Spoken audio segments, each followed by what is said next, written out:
Let's watch as a storm system over the west, over California, another atmospheric river event, comes across the Rocky Mountains, kind of falls apart, scattered precip, gains some intensity around Des Moines and on down to the south, turns into a big weather producer for the eastern U.S. So tracking this storm system as it progresses pretty much straight from west off to the east with mixed impacts. Again, you'll find information about the atmospheric river event throughout California, the flooding issues there, historic nature to the amount of rainfall there, as well as a historic amount of snowfall. Still more on the way for the Sierras. Let's focus on the Rockies, and then we'll come into Colorado in just a moment. And then off to the east, we have this winter storm. It's going to produce a lot of rainfall, in cases more rain than snow this time.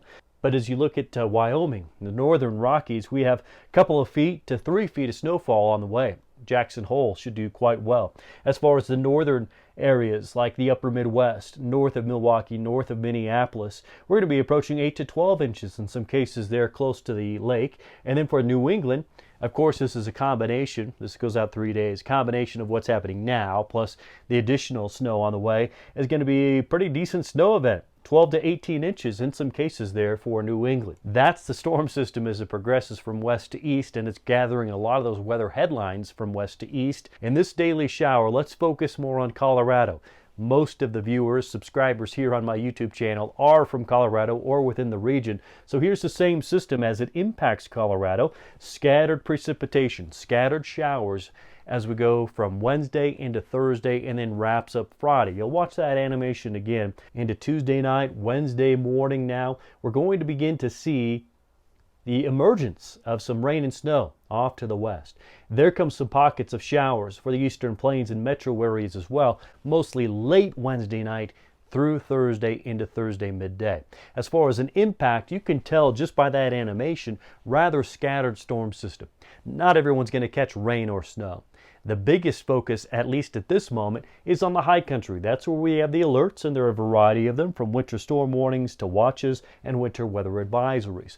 This is anticipation of some travel issues that will be hitting the mountains. Speaking of impact level, highest will be on the highest peaks. The San Juans, all those passes and towns themselves will have some major impact from snowfall. But the yellow areas that move into around Colorado Springs, the Palmer Divide, Denver and west, Boulder and west, and then some pockets here over the plains, that's going to be some minor to moderate impact, just in case there is a bit of accumulation for Thursday morning's drive.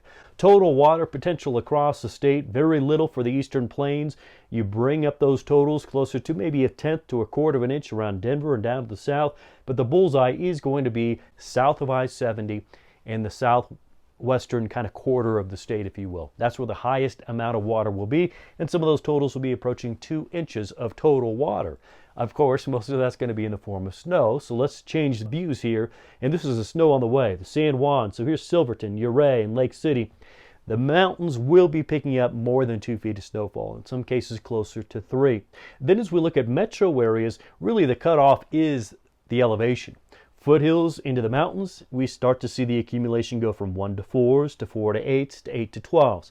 But for metro areas like Denver, down toward Castle Rock, there's a little bit of an increase in some of the snow potential here over the Palmer Divide, a couple to a few inches possible. Let's bring that map view in. There is Denver, but from Golden, kind of following 470 past Ken Carroll, down 85 past Leviers and Sedalia into Castle Rock, down toward Larkspur and Monument, those higher elevations may see a couple to a few inches accumulate, mostly early Thursday morning, but potentially throughout the day Thursday as well. But you can see not very much colorized here on the map for Denver or points off to the east. Most areas there within a trace, if anything, upwards of 2 inches. And that's the date as I see it. Quick rundown of the weather events that are coming your way.